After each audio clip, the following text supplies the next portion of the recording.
Bueno, como prometimos, estamos aquí con Aníbal Natiuk. ¿Qué tal, Aníbal? ¿Qué tal? Buenas tardes. ¿Todo bien?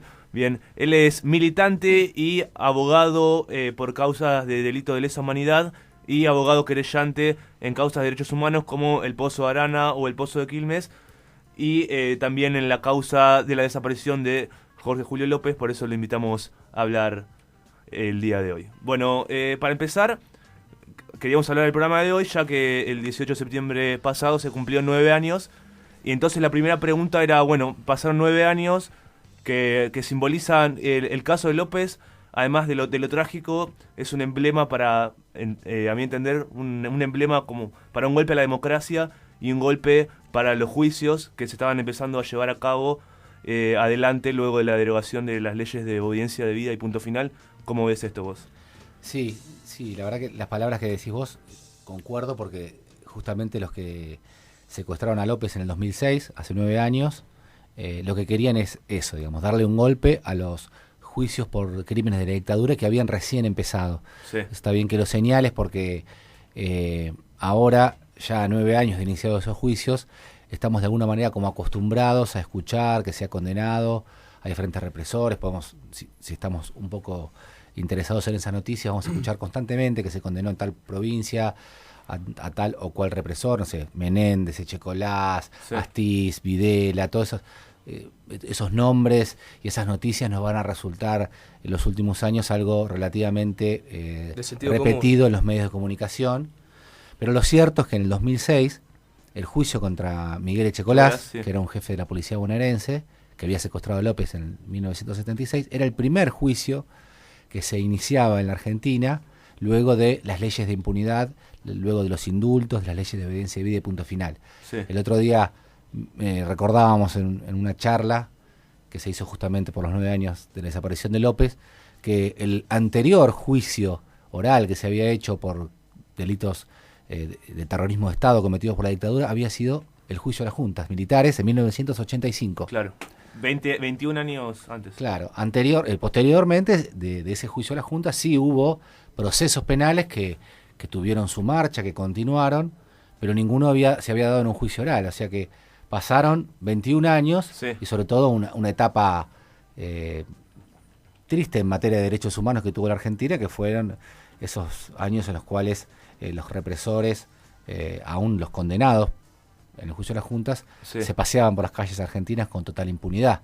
Así que los que cometieron esta nueva desaparición de López, justamente lo que querían era eso, ¿no? Claro. Iniciar una embestida, un ataque contra los juicios a los represores, y nosotros creemos, si bien no tenemos la certeza, porque la causa no ha sido investigada como nosotros creíamos que tenía que ser, creemos, aunque sin la certeza, que fueron algunos de esos grupos de represores Sí. los que querían atentar contra esos juicios porque seguían, porque estaban, llamémosle, preocupados por la suerte que podían correr en estos nuevos procesos. Claro. Y de hecho muchos de esos represores que nosotros consideramos que hay que investigar estaban libres al momento de la desaparición de López y hoy están condenados por esos crímenes durante el terrorismo de Estado. Sí, en el juicio contra Echecolás también había otros represores, ¿no? Que estaban siendo investigados, o simplemente Miguel Echecolás. No, en ese juicio fue Sí. condenado solamente él. Bien, De todas solamente maneras, él. Sí. ya había un montón de juicios iniciados en el cual muchos de sus colaboradores o superiores Claro. estaban siendo investigados. Bien. En ese proceso, Sí. en particular, solamente estaba él. Y está bueno charlar un poco porque en realidad luego los juicios cambiaron. O sea, luego de la desaparición de López cambiaron algunas cosas. Una de ellas fue se tomó conciencia de la necesidad de establecer programas y mecanismos estatales de protección a los testigos Sí. y a las testigos. ¿Crees que hubo negligencia o falencias en el Estado, tanto en la justicia quizás en cuanto a la custodia y quizás tal vez el gobierno en temas de difusión de la desaparición? ¿Cómo ves ese tema vos? Y nosotros consideramos que evidentemente hubo que haber planificado de otra manera este sistema de protección a los testigos y demás, o debió haberse previsto por los mecanismos que sean, digamos, de la justicia, del Poder Ejecutivo, debió haberse previsto algo así, porque consideremos que estamos hablando de una política troncal, una decisión política más que importante del gobierno de Néstor Kirchner, que fue, por supuesto, esa decisión política la que posibilitó que hoy estemos llevando adelante estos juicios, y digamos, no prever no digo el secuestro de López, digamos, pero no prever ningún tipo de posible ataque a los juicios por uno u otro mecanismo, Claro. posiblemente, digamos, haya sido un grave error, digamos, ¿no? Sí. Y con respecto a la difusión, nosotros marcamos como una actitud diferente que hubo cuando desapareció Jerez, 3 Sí. meses después de la desaparición Claro. de López. Hubo un secuestro de una persona que también había declarado en juicios Que de fueron lesa humanidad contra 2 Patti. días igual apareció, ¿no? Sí, creo que un día y Un pico, día, sí. sí. Luis Jerez.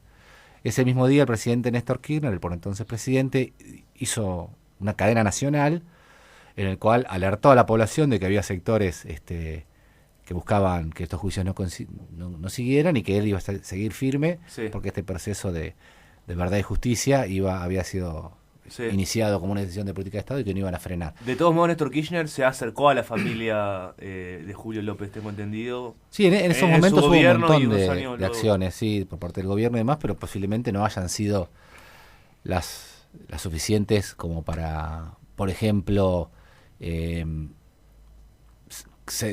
la justicia y los organismos de seguridad se sientan presionados a realizar una investigación en serio, que es lo que no ha habido, digamos. Nosotros Claro. creemos que esta investigación por la segunda desaparición de López no estuvo a la altura de las circunstancias de lo que correspondía. O sea, nosotros decimos, Jorge Julio López estuvo a la altura de las circunstancias 2 veces, al menos, ¿no? O sea, Claro. hablando así genéricamente. Una fue en la década del 70, cuando él, como un militante peronista de un barrio de Los Hornos, un albañil que adhería al peronismo desde sus inicios, Sí. se acerca a participar en una unidad básica del peronismo revolucionario, el peronismo combativo, y que luego, iniciada la dictadura, o antes también, ya no solamente decide adherir como peronista a un proceso político, sino que decide participar activamente en la lucha contra la dictadura. Y yo, con mi mirada particular, sostengo que ahí estuvo a la altura de las circunstancias, ¿no? De enfrentar a la dictadura con sus compañeros y sus compañeras, que eran mucho más jóvenes que él. Y posteriormente, él... Claro, porque él en la dictadura ya tenía 40 y pico de años, me parece, durante Sí. la dictadura.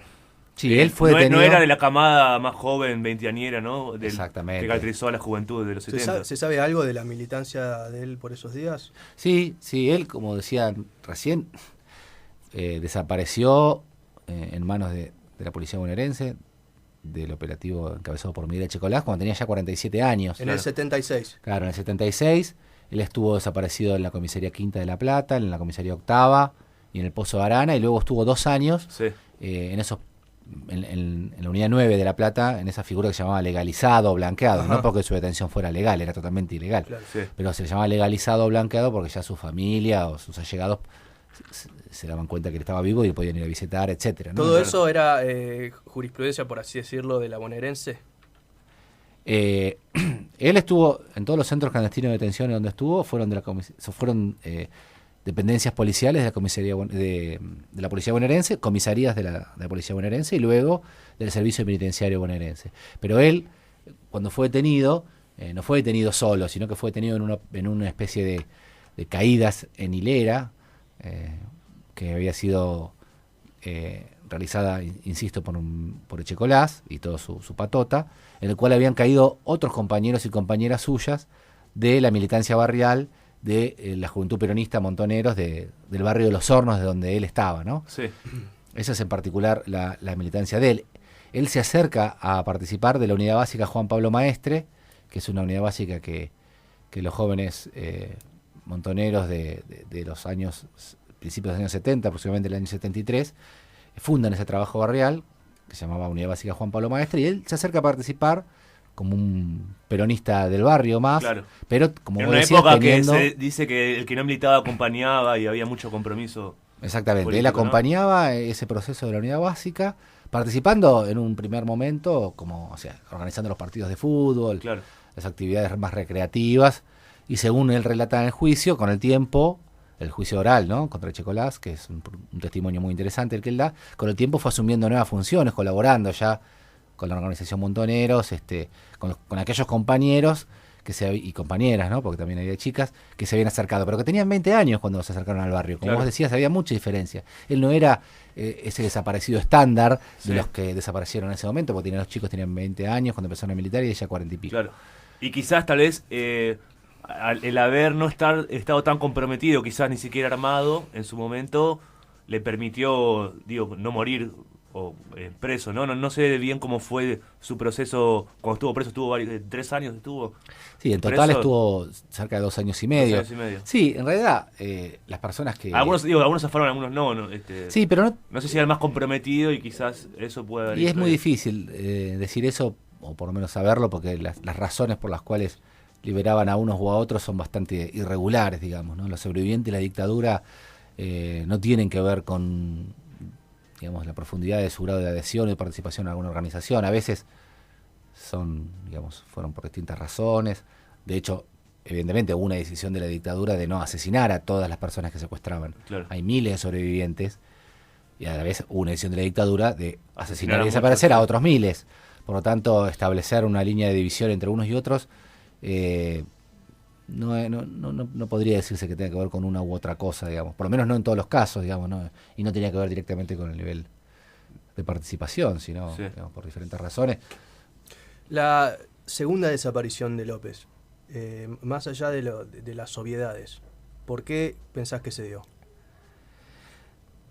Bueno, en parte la respuesta es lo que dije en un primer momento. Se dio porque había, a nuestro entender, ¿no?, un grupo de personas que, preocupado por el avance de los juicios de los crímenes de dictadura, eligió a López como víctima, teniendo en cuenta factores que no conocemos. Quizás tenga que ver con su aspecto personal, por el barrio donde viviera, digamos. No lo sabemos, digamos. Insisto, no lo sabemos porque hasta el día de hoy la investigación no ha tenido los avances que nosotros hubiéramos querido que tenga, ni la profundidad que solicitábamos y que creíamos que este momento de la historia lo requería. Claro, pero digo, ¿es una cuestión más de venganza o una cuestión más de que tenía más cosas para decir, más personas para señalar? Sí, tenía más personas para señalar, obviamente. López hubiera declarado en muchos más juicios, Claro. porque estamos hablando acá que iban a condenar a un solo represor, así que él iba a declarar en todos los juicios en donde se juzgaran los crímenes cometidos en la comisaría quinta, en Arana, en la comisaría octava y en el servicio penitenciario bonaerense. Esos crímenes fueron juzgados posteriormente, por ejemplo, en el juicio oral que se llamó Circuito Camps, o se dio en llamar, digamos, Sí.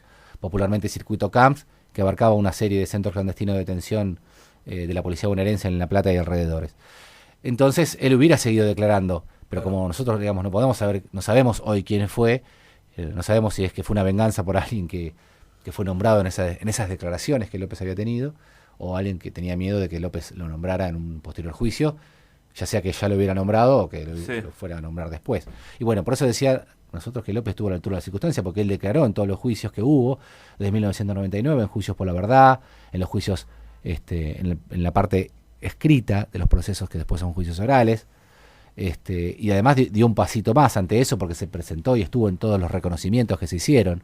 Por ejemplo, el reconocimiento en Arana, en la comisaría quinta, hay muchas fotos de él ahí con todos los abogados y los jueces reconociendo los lugares donde estuvo detenido, y también se presentó como querellante, es decir, una persona que siendo víctima quiere aportar un poco más, se va a presentar en el juicio oral, aporta pruebas, se presenta con abogados, eso, o sea, estuvo a la altura de las circunstancias, nos referíamos a eso, y también, y ahí enlazamos, bueno, la investigación no estuvo a la altura de las circunstancias de lo que implica tener que dar una respuesta no solamente a los allegados a López, su familia, los abogados y las abogadas que la representaron, o aquellos que estamos poniendo un granito de arena en este proceso de juzgamiento, sino es una especie de respuesta que se le debe a la historia argentina. Digamos, la democracia argentina ha avanzado mucho con estos juicios, pero tiene un dolor con la desaparición de López y necesita una respuesta. Y la respuesta no se da porque, como decimos, la investigación no estuvo a la altura de las circunstancias de lo que López merecía, ¿no? Claro. Hablando de esto, y supongo que por tu labor estás todo el tiempo tenés contacto con los sectores de izquierda que han señalado al gobierno como encubridor. Se habla de esto del encubrimiento y en vez de la C, la K, el encubrimiento por la desaparición de López. ¿Cómo ves esto vos de que se señala al gobierno hasta como cómplice, parecería? Y por supuesto, para mí es un desatino señalar al gobierno como cómplice. Porque, nosotros tenemos tal vez críticas, faltó, sí. tal vez, ahora veo que la militancia del kirchnerismo sí va mucho a la marcha de López, quizás faltó de forma masiva en los primeros años. Sí, sí, y seguro. Cristina Fernández de Kirchner nunca habla del caso. Digo, tal vez se agarran de esas cosas, ¿no? Para señalar al gobierno. Sí, la verdad que en lo personal me hubiera gustado que la respuesta del gobierno sea otra, que haya ha habido convocatoria y participación de sectores kirchneristas fuertes, digamos. ¿Por qué? Entre otras cosas porque el golpe fue contra López y contra los juicios. Claro. Pero también fue un golpe contra el gobierno. Porque tal cual. ¿quién fue? Claro, exacto. ¿Cuál fue el gobierno que puso como eje vertebral Sí. de su gestión los juicios a los genocidas? Este gobierno, digamos. Claro. O sea, yo considero que si nosotros en la Argentina tenemos que estar orgullosos de tener un proceso como este, que es inédito de la historia de la humanidad. Coincido. Nunca en la historia de la humanidad. El mundo mira a Argentina por estos casos. El mundo mira a Argentina. Jamás se dio en la historia de la humanidad que se juzgue un proceso de genocidio con los, Sí. de esta manera, o sea, con los mismos jueces, con las mismas leyes, Con respetando los tipos garantías vivos. procesales, con las personas vivas y a todos que participaron, ya sea los que dieron las órdenes Claro. o los que ejecutaron los actos, por todas las víctimas, y teniendo en cuenta procesos probatorios, o sea, que se pueda probar contra esas personas que cometieron tal o cual delito, digamos, no de manera violatoria de las garantías constitucionales. Entonces, si hubo algo así, fue por 30 años de lucha, pero también fue por una decisión política del gobierno que acertadísimamente decidió convocar a miembros para la Corte Suprema, a los cuales se les consultaba expresamente si iban a favorecer estos procesos, de impulsar la nulidad de las leyes del Congreso y de impulsar una política de Estado desde el Poder Ejecutivo que tiene que ver con la memoria, la verdad y la justicia. Claro. Por lo tanto, el golpe contra López no fue un golpe contra él y los juicios y sus allegados y familiares y contra quienes peleamos por esto, sino también contra una política de Estado. Por lo tanto, consideramos que debía haberse actuado de otra manera, pero de ninguna manera considero que hay por parte del gobierno un encubrimiento y mucho menos complicidad. Sí. Sino, en todo caso, posiblemente una reacción que no estuvo a la altura de las circunstancias, Tal cual. como Yo decíamos hoy. Yo pienso como vos. Tengo acá una nota de página 12 que dice: mensaje en una botella, los papeles de Jorge Julio López en el Recoleta, bueno, una muestra que hubo en el 2012, pero que él leí que tardó en poner de alguna forma en palabras el testimonio de lo que vivió él cuando estuvo preso en el 76, y después, bueno, acá comenta que le dio esos papeles a su amigo Jorge Azuaje. No sé si nos querés comentar algo de eso, Sí. que lo escribió en la década del 90, sobre el final 99, 2000, que esos papeles para, si a él le pasaba algo, que llegaran a la justicia de alguna forma. Claro, es como que él decide escribir eso como una forma de no olvidarse, ¿no? De una forma de decir, bueno, cuando llegue el momento yo voy a declarar todo eso. Pero lo dice en algún papel: ya estoy cansado de recorrer todos lados y ojalá que en un momento se sepa que estos crímenes no prescriben nunca. Es impresionante, porque como que López dice lo que después dijo la jurisprudencia argentina, dijo la Corte Suprema: esto no prescribe, los delitos de lesa humanidad no pueden autoamnistiarse, no puede haber leyes de ningún tipo que puedan perdonar esto. Entonces él, durante muchos años en los cuales, como decíamos hoy, reinaba la impunidad y había un desasosiego enorme por las víctimas del terrorismo de Estado, por parte de quienes queríamos vivir en un país sin impunidad para un genocidio. Bueno, él, una de las formas que tuvo de procesar todo ese dolor que generaba haber sido víctima del terrorismo de Estado y no encontrar justicia, Sí. fue escribir. Y él eso lo hizo, escribió un montón de papeles. Escribió mucho, ¿no? Escribió, digamos, mucho, poco, digamos, no sé, muchísimas hojas escribió. Algunas se las dio Pastor Azuaje, como decís vos, y fueron recopiladas en un libro, Sí. algunas de ellas, en la cual, bueno, él señala su cautiverio, señala a los compañeros y compañeras que estuvieron con él, identifica represores, a veces dibujando porque hay dibujos informalmente, también, ¿no? Sí, son dibujos informales, Sí. ¿no? Que tienen una categoría de identikit, Claro. pero dibujos en los cuales señalaba dónde estaban las celdas, todo un proceso de memoria, de no perder la memoria, y estaba bueno porque cuando llegó el juicio, López declaró con muchos detalles todo su cautiverio, ¿no? Y hay que tener en cuenta también que estos juicios tienen una particularidad, que es que no se está hablando de hechos que pasaron hace 1 o 2 años y en los cuales los testigos, cuando llega el momento del juicio, nunca hablaron entre ellos, como se trata de hacer en un juicio oral común, para que un testimonio no termine influyendo sobre el otro, sino que muchos de las víctimas del terrorismo de Estado durante 30 años hablaron entre ellos, pero justamente para encontrar datos, Claro. para saber, no sé, si tal chica detenida estaba embarazada o no, si dio a luz, o sea, muchos ex detenidos desaparecidos se han dedicado a reconstruir su cautiverio en base a los diálogos entre ellos. Es más, ha sido parte muy importante para reconstruir todo lo que pasó, los diálogos que ha habido, los trabajos de recopilación de datos que han hecho algunas organizaciones, como por ejemplo la Asociación de Ex Detenidos Desaparecidos o Sí. Abuelas de Plaza de Mayo con sus informes sobre maternidades clandestinas. O sea, bueno, hubo un trabajo. Bueno, López lo hizo en una parte de su vida, le hizo solo eso, ¿no? solo escribiendo. Después, bueno, se juntó con otros detenidos desaparecidos, como Adriana Calvo, Nil Eloy, Sí. Almeida, digamos, que eran una especie de otros compañeros que estuvieron en centros clandestinos con él, o no en los mismos, pero que con los cuales él fue reconstruyendo su historia de desaparecido, ¿no? Sí. Yendo a la actualidad, bueno, acá tengo, mira, otra nota de página 12, que la colgaste vos, la vi por eso, que dice las pistas de la huella y el entregador.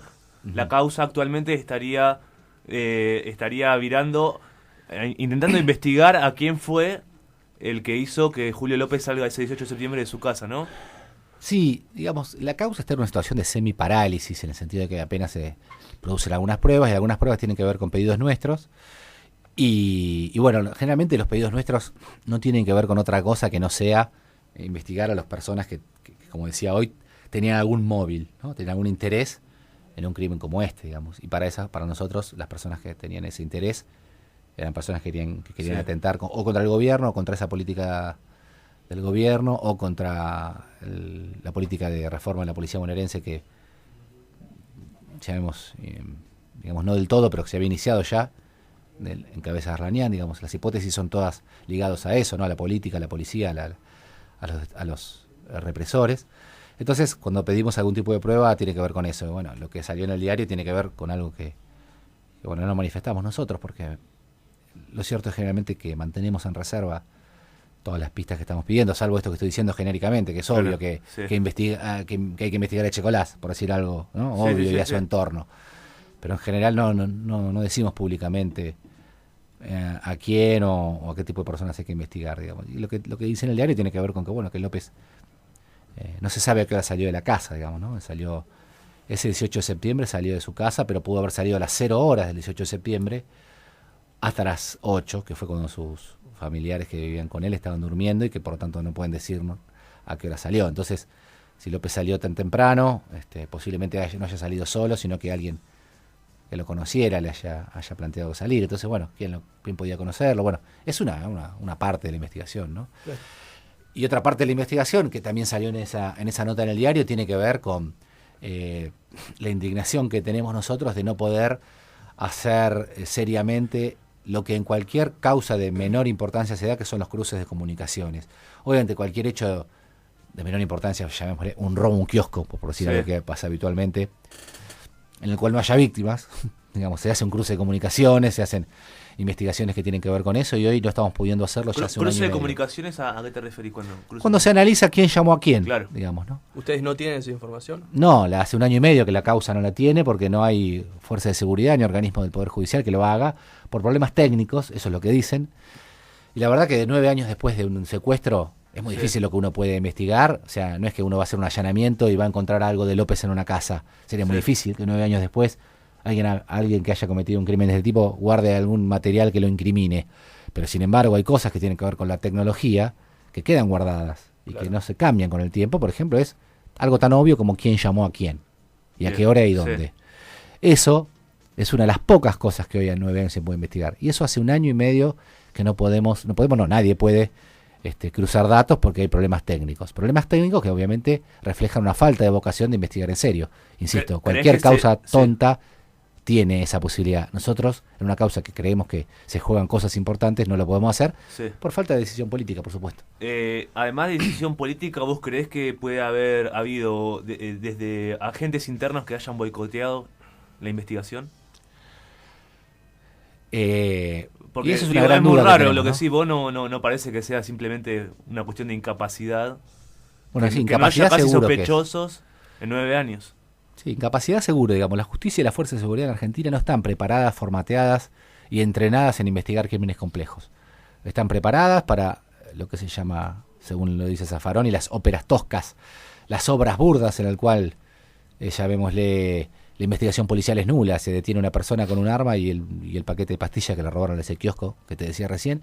Entonces, ¿qué hay que investigar? Nada. Es ese pibe. Fue él, le tenía el arma y las cosas robadas, la investigación no existe. Sí. Cuando hay que investigar se complejiza, porque el sistema investigativo en nuestro sistema y en todo el mundo generalmente es clasista y tiene que ver con afectar o hacer caer en las redes del sistema penal a las personas que no tienen posibilidades de hacer otro tipo de acciones que no sean esas óperas toscas y que no tienen tampoco muchas posibilidades de defenderse o hacer respetar las garantías constitucionales en sus procesos. Ahora, cuando pasa algo como esto, donde hay que investigar en serio, donde hay que escuchar teléfonos, hay que seguir gente, cruzar líneas telefónicas, ya nadie sabe, digamos. Claro. La desprofesionalización de la fuerza de seguridad y de la justicia en particular, de investigar crímenes complejos, es alarmante y es preocupante. Y no pasa solamente en estos casos, pasa también en los casos en los cuales hay que investigar asociaciones ilícitas más o menos bien organizadas, cuando se investiga el narcotráfico, claro, sí, cuando se investiga crímenes cometidos desde el Estado, digamos. O sea, por poner un ejemplo burdo, la investigación sobre Niembros, de todas las personas que ahora se está descubriendo ahí en el gobierno de la ciudad que le pagaban millones por no hacer nada. Claro. ¿Qué investigación había que hacer? ¿10 minutos? Nada, sí, era fácil, que esté dando plata a alguien que no tiene empleados. Bueno, evidentemente todo lo que involucre crímenes cometidos desde el poder o personas con algún tipo de protección son cosas que la justicia y la fuerza de seguridad lamentablemente no están entrenadas de la manera que quisiéramos, ¿no? Bien. Entonces decir que hubo encubrimiento o incapacidad, bueno, muchas cosas están al límite, ¿no? Claro. Estamos con Aníbal Natiuk, que es abogado querellante por la causa de la desaparición de Jorge Julio López. Estamos llegando al final, te quería hacer una pregunta más y es, ¿cómo es tu relación con la familia de Julio López? Bueno, la familia de Jorge Julio López tiene otra representación jurídica. Claro. Así que bueno, las cosas que tienen que ver con esta causa las discutimos, digamos, entre comillas, en el marco de ese proceso. Y bueno, a veces hemos tenido posiciones cercanas y otras muy disímiles, ¿no? Por ejemplo, nosotros pedimos desde el principio que sea parte de la policía bonaerense de la investigación por el desastre que estaban haciendo en la investigación, y ellos pidieron que se quede. Te pongo un ejemplo. Nosotros consideramos que la policía bonaerense no tenía que investigar porque Jorge Julio López estuvo desaparecido en todos los centros clandestinos de detención de la policía bonaerense, y en el año 2006 aproximadamente un sexto de la fuerza, o sea, uno de cada 6 policías, que en realidad era 9.000 de 54.000 policías, habían entrado a la policía bonaerense durante la dictadura o en el periodo inmediato anterior, así habían sido formados en esa policía de Camps y de Checolás. Por lo tanto, muchos de ellos, incluso personas que estaban a cargo de la investigación, habían participado en la represión política en la policía bonaerense, o sea, en los órganos de investigación política de la policía bonaerense, y estaban ahora al mando de esta investigación. Por lo tanto, no podía darse eso. Entonces, bueno, ese es un ejemplo que se ha dado, y por otro lado también la familia tuvo una actitud que no compartimos, que era denunciar por no haber protegido a Jorge Julio López a los organismos jurisdiccionales, pero también a sus abogadas, cosa que no compartimos de ninguna manera, porque obviamente la responsabilidad no es la misma, y justamente fueron las representantes legales de López las que solicitaron en diferentes momentos, antes y después, obviamente, la desaparición, la necesidad de contar con protección o evaluación sobre el riesgo de seguridad que corrían los sobrevivientes, los familiares de las víctimas. Así que bueno, no siempre tenemos los mismos criterios. Bien. Aníbal, hemos llegado al final de la entrevista. Estábamos cerca de una fecha, hace 6 días, hoy es 24, el 18 se conmemoró un nuevo año de la desaparición de Julio López, y creemos que a veces cómo se comunica este caso no está bien cómo se comunica, no está bien cómo se dirige, así que yo por lo menos estoy contento con la entrevista, la verdad que me gustó mucho, y gracias por haber venido. No sé si querés decir algo más. No, gracias a ustedes por acordarse de Jorge Julio López, porque en realidad lo que necesitamos es que es eso, ¿no? Que no se acalle el reclamo por López en las calles, en los medios, en la justicia, y bueno, así vamos a poder torcer el rumbo. Si no, vamos a quedarnos como estamos, y si nos quedamos como estamos nunca vamos a saber qué pasó con López. Perfecto. Pasó Aníbal Natiuk, entonces la entrevista va a estar subida pronto en nuestro Facebook y en la plataforma info.com.ar. Nosotros vamos a un corte y ya continuamos con más La Otra Cara del Patagón.